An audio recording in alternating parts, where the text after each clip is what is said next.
السلام عليكم. هو الجاهل الأسطوري، الجاهل اللي مفيش في التاريخ واحد جاهل جه زيه، على الأقل تعلم جزء من العلم، لكن الراجل ده لن يتعلم أي شيء. بلغة بلده الأصلية لم يكن يكتب ولا يقرأ. في اللغة العربية نفس القصة، وكانت المشكلة إن هو ما بيفهمش اللغة العربية لحد ما اتعود وبدأ يفهم. هو قص على شلالات من الدماء، وقصة غريبة قوي. البطل فيها مش مصري، بس جه وحب البلد، حبها قوي واتعلق بيها وتمنى ان هو يحكم الامبراطورية. من الحاجات الحلوة اللي عملها الراجل ده ان حس بجهله، زي ما ابن عمر توسن، الامير عمر توسن، قال ان هو لما حس بالجهل حب ان هو يطلع امه كلها متعلمه وشديده التخصص وشديده المهنيه في كل المهن العلميه اللي هو حب ان هو يشغلها في مصر، وده هنشوفه وهنحكي قصته. وكلمه اخرجها من نوم لمده 3 قرون، 300 سنه نايمه نوم غريب جدا، نوم مش بتاعها، نظرا لحاجات كتيرة قوي كان العلم شغال فيها بس على بسيط.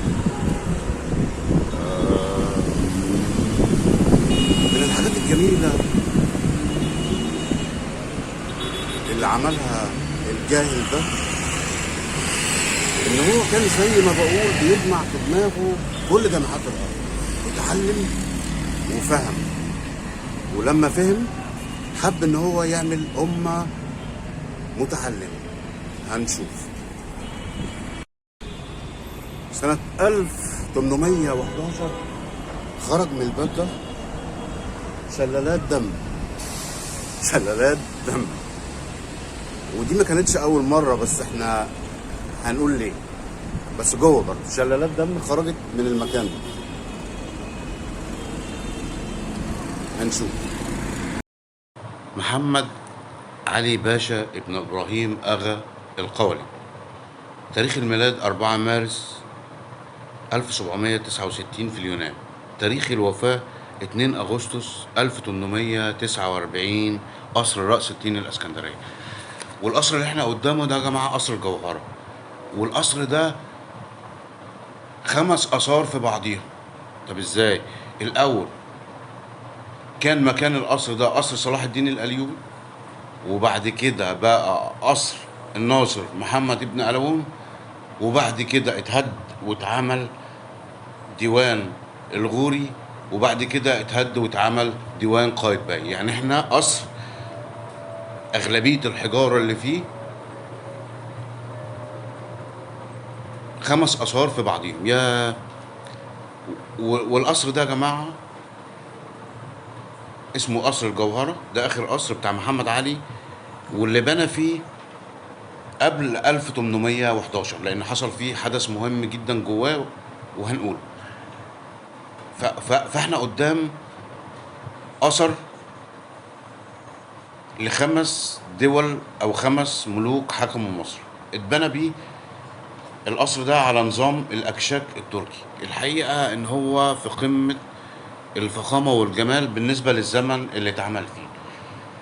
شلال الدم بقى يا جماعة واحد من المماليك، اللي هو يعني كان في الآخر، كان في مؤخرة الحفلة اللي كانت محمد علي دعا دعوة ماكرة لكل المماليك يجوا مصر، خلاص في صلح، الجيش راح يحارب، احنا لازم كلنا نقف قلب راجل واحد. فالمملوك ده اسمه شاهين بيك جري على القصر ده، وكان القصر ده مش موجود فيه غير الحريم، واستنجد بيهم، ولكن جنود محمد علي خلصوا عليه يعني في مأساة. في ممر ضيق بقى جنب القصر ده بيؤدي لباب العزب. المماليك كلهم كانوا نازلين، نص الجيش تقدم لباب العزب، وفجأة الباب قفل، فالنار اشتغل على المماليك، وهم ما كانش معاهم سلاح لأن هم كانوا سايبين سلاحهم بره. القصر اللي احنا قدامه ده محمد علي عمله لأيتام المماليك، وايتام الامراء اللي موجودين معاه من الجيش التركي. القصر ده يعني معمول كده بطريقه يعني بسيطه جدا، تحس ان هو عامل زي المدارس القديمه اللي كانت موجوده في القاهره في فتره الملكيه، يعني قصر عادي جدا معمول للايتام عشان يتدربوا للجيش المصري. الباب بقى، ده الباب بتاع القصر، هم الثلاث قصور ببعضيها، شرقي وغربي والوسطي. الباب بتاعه الرخام ده يا جماعه رخام مرمري موجود في بني سويف، وبني سويف دي قصه من قصص مصر في الجيولوجيا بتاعتها. ده بقى القصر البحري، وبعدين قصر اوسطي،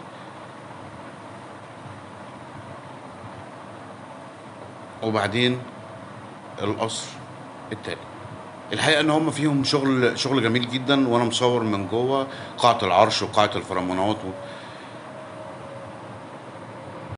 المهم يا جماعه ان احنا رجعنا لقصه المماليك، وهو الحقيقه ما حدش نجي منهم، واللي كان موجود بره القاهره وما لحقش يجي طلعوا قضوا عليه. يعني هي المذبحه دي في القصر على باب العزب، وفي منطقه من باب العزب لقصر الجوهره مات 470، ما عدا واحد نط بحصانه وراح سوريا ما حدش يعرف عنه اي حاجه. طلعوا جنود محمد علي بره قتلوا 1000 واحد غير ال 470 مملوك. القصر بقى من جوه يعني ما كلمة فخامة بقى قليلة عليه بالنسبة للزمن اللي اتعمل فيه. هو اتعمل سنة 1824، فخم بمعنى كلمة فخم برضو بالنسبة للزمن اللي هو فيه.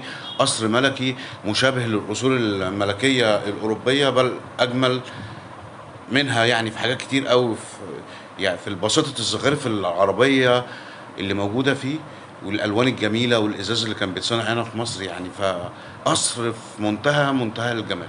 حقيقة محمد علي كان مطور عقاري، نقل مصر نقلة نوعية وكيفية في العمارة وفي العلم يعني. لكن أغلبية المؤرخين أجمعوا إن كانت المذبحة دي قوية يعني، معرفش يعني برضك الحكم فيها للجماعة اللي أرخوا في الفترة دي، ولو حد قرا يا جماعة هيلاقي رأيهم قريب من رأيي يعني. محمد علي في بداية حكمه عمل حاجات شديدة جدا جدا جدا، رغم ان هو يا جماعة زي ما قلت لحضراتكم هو أمي. الأرضية بتاع القصر من الباركيه يعني باركيه مش عادي. محمد علي فعلا هو مطور عقاري علمي مميز.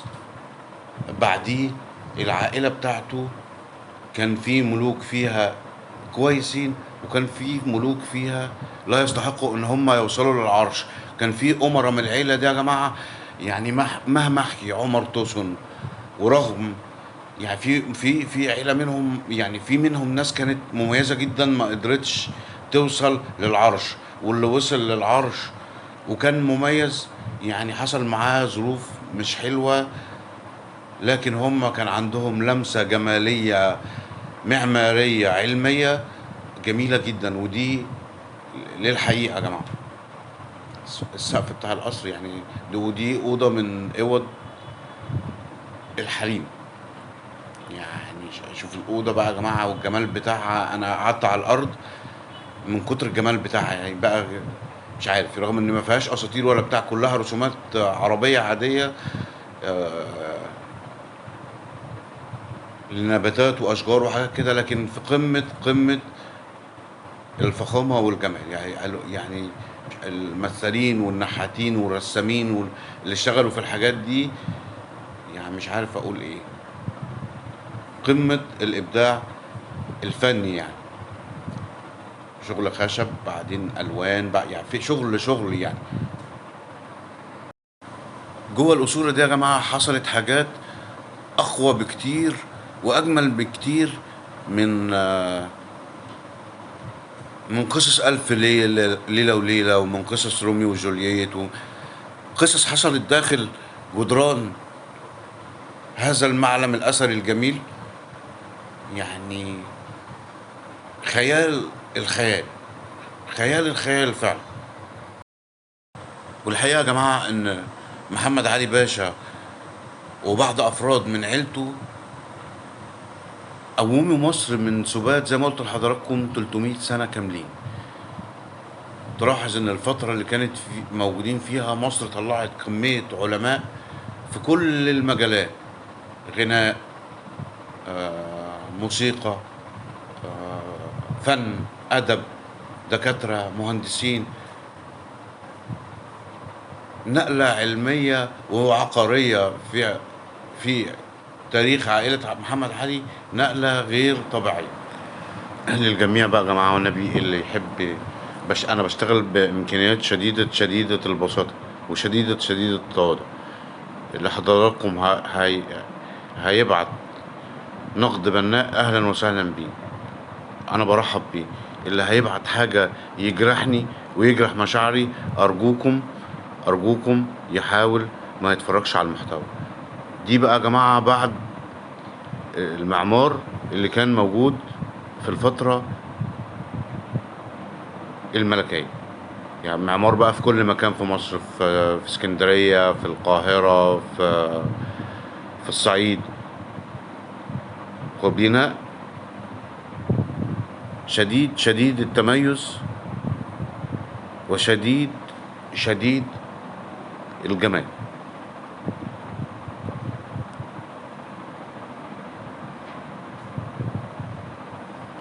ده قصر عابدين وبوابة قصر عابدين، وده قصر عابدين المدخل بتاعه.